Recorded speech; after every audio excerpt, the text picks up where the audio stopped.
भगवती उत्तम श्लोके भक्तिर्भवति नैष्टिकी कृष्णाय वासुदेवाय देवकी नंदनाय च नंदगोपकुमाराय गोविन्दाय नमो नमः। ओम अज्ञानतिमिरन्धस्य ज्ञानाञ्जनशलाकया चक्षुरुन्मिलितं येन तस्मै श्रीगुरवे नमः।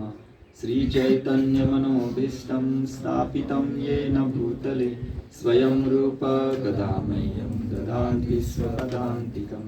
वन्देऽहं श्रीगुरुं श्रीयुतापदकमलं श्रीगुरुं वैष्णवांश्च श्रीरूपं साग्रजातं सहगना रघुनाथान्वितं तं सजीवं साद्वैतं सावधूतं परिजनसहितं कृष्णचैतन्यदेवं श्रीराधाकृष्णपदां सहगना ललिता श्रीविशाखान्वितं च। नमः ॐ विष्णुपदाय कृष्णपृष्ठाय भूतले श्रीमते भक्तिवेदान्त स्वामिनिति नामिने। नमस्ते सरस्वती देवे गौरवाणी प्रचारिणे निर्विशेष शून्यवादी पाश्चात्यदेशतारिणे वाञ्छाकल्पतरुभ्यश्च कृपासिन्धुभ्येव च पतितानां पावनेभ्यो वैष्णवेभ्यो नमो नमः। जय श्री कृष्ण चैतन्य प्रभु नित्यानंद श्री अद्वैत गदाधर श्रीवासादि गौरभक्तवृंद। हरे कृष्णा कृष्णा कृष्णा हरे हरे हरे राम राम राम हरे हरे। हरे कृष्णा। तो सभी भक्तों का इस प्रातःकालीन वर्ग में स्वागत करता हूँ।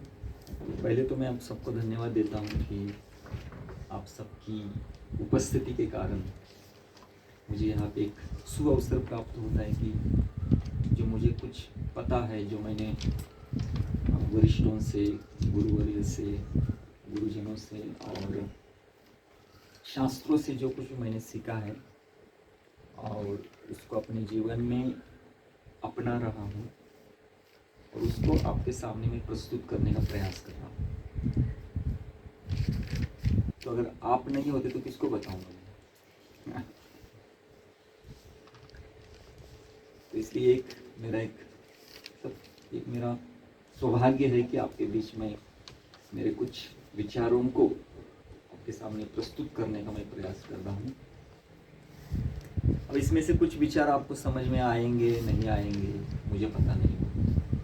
जो आएंगे वो आपके जीवन में आप उतारेंगे, जो नहीं आएंगे उसको आप भूल जाएंगे। तो फिर भी जितना भी आपको समझ में आ रहा है, क्योंकि स्पिरिचुअलिटी जो है, आध्यात्मिक जीवन जो है, वो जितना हम अपराध रहित जीवन जीते हैं और जितना हम प्रगति करते हैं उतने हद तक वो हमें समझ में आता है। एक ही सेंटेंस रहता है, वो साधक कितना अपराध रहित और कितना शुद्ध है, वैसे उसको स्पिरिचुअलिटी समझ में आती है। तो सबके लिए वो मीनिंग अलग अलग होता है। जैसे मैं कुछ शास्त्रों को समझ रहा हूँ, एज इट इज आप उसको नहीं समझ सकते, या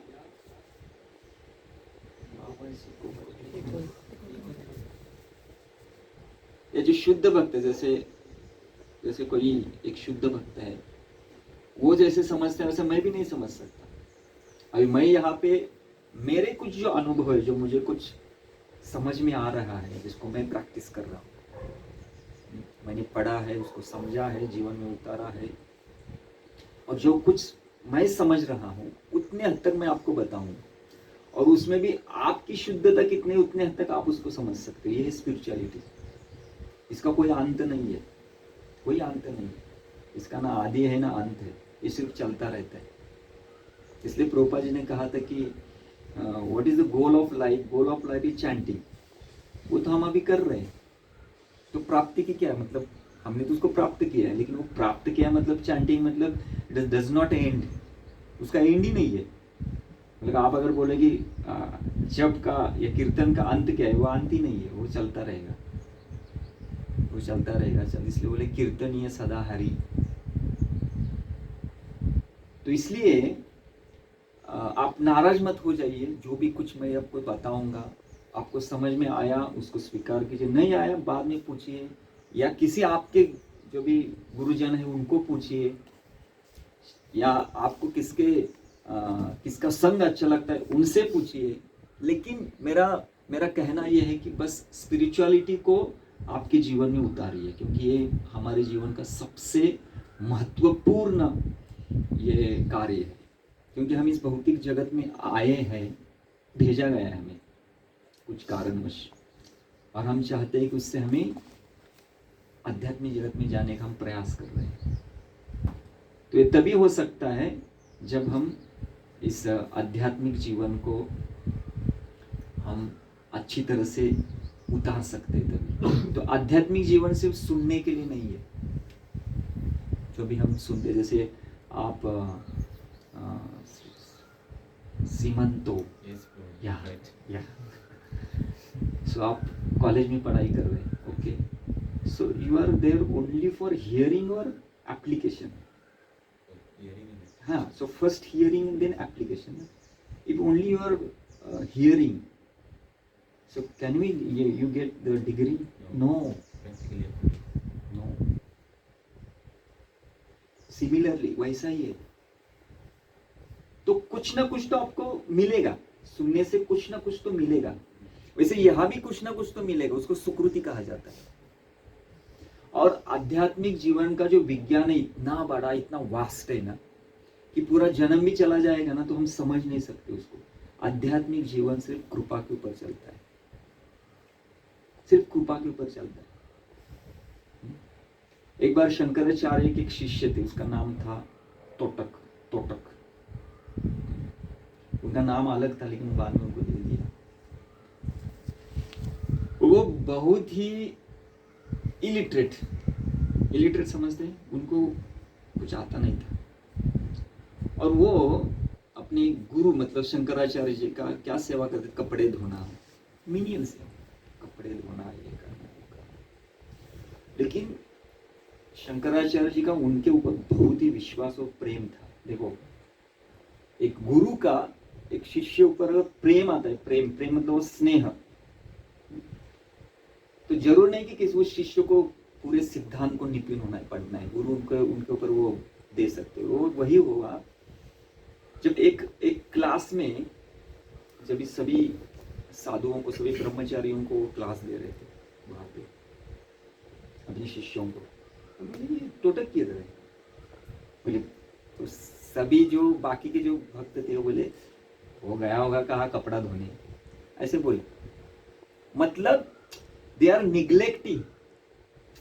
शंकराचार्य उनको पता चला कि वो उनको निग्लेक्ट कर रहे, उनकी उपेक्षा कर रहे, ताकि वो क्या है, अशिक्षित है। और वैसा था, वैसा परिस्थिति था। उनको नहीं बोले क्या करे, वो झाड़ू मारेगा, कपड़े धोएगा, बस उतना ही करे।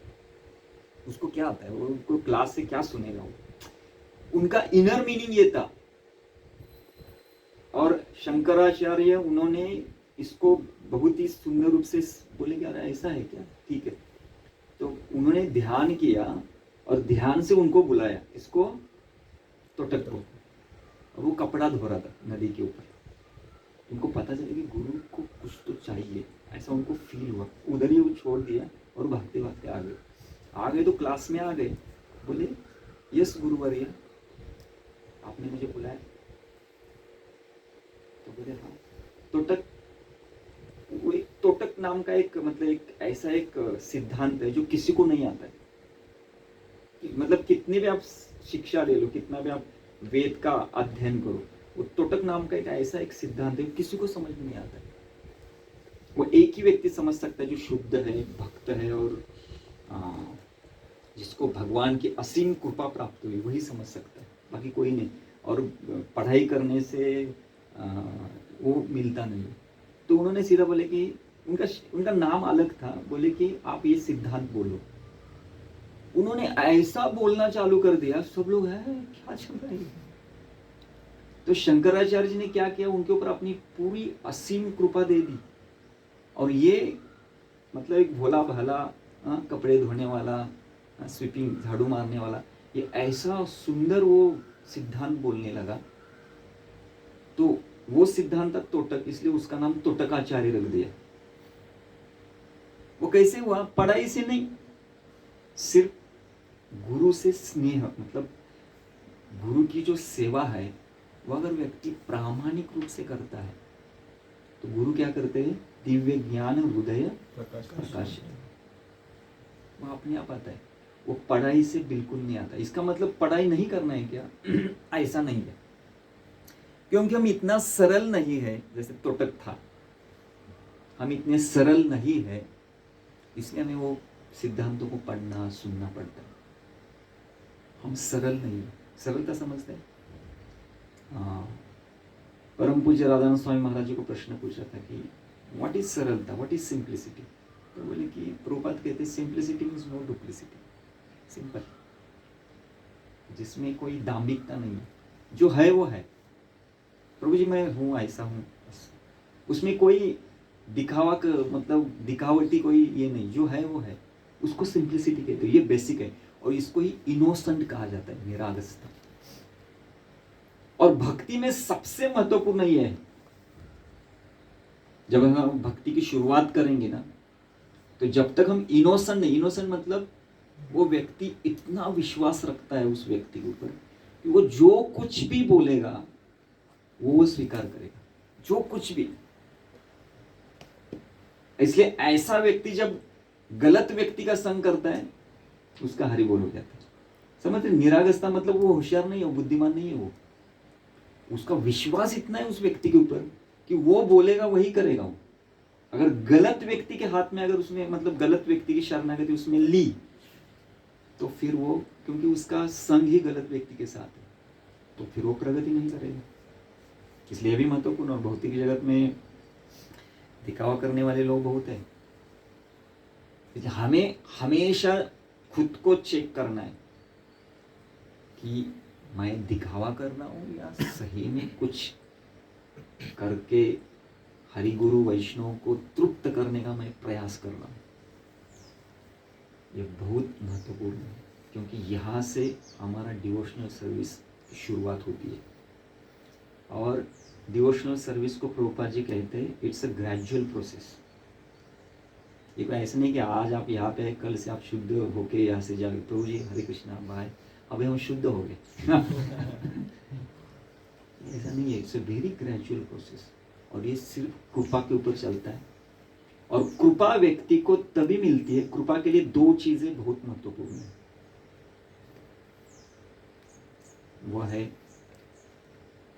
प्रयास, हमारा खुद का प्रयास,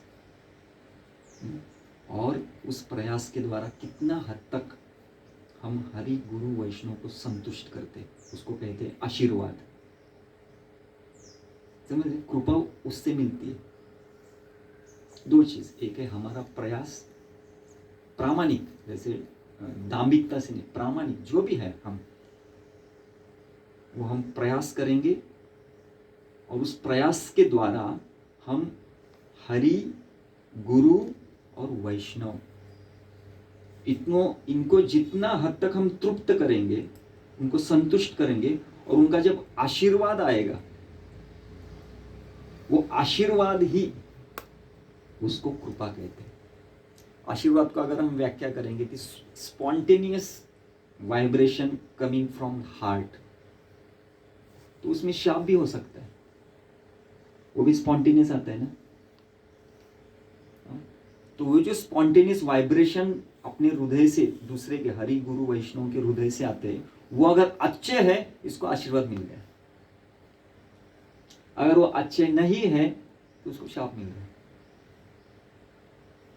समझ लो। इसलिए भक्ति ऐसी है, भक्ति जो हम करते हैं ना, वो पूर्ण रूप से कृपा के ऊपर आधारित है।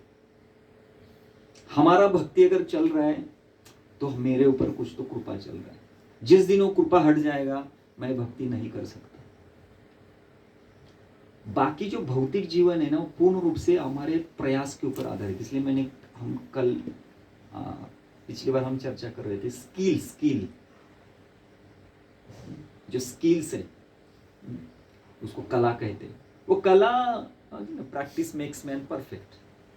आप प्रैक्टिस करो, आपको कला विकसित हो जाएगी और जीवन भर उस कला से आपको कोई हरा नहीं सकता।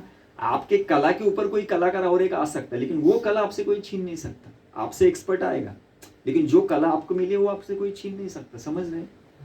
तो कला आपको मिलेगी, वो प्रैक्टिस से मिलेगी, लेकिन भक्ति प्रैक्टिस से नहीं मिलती है।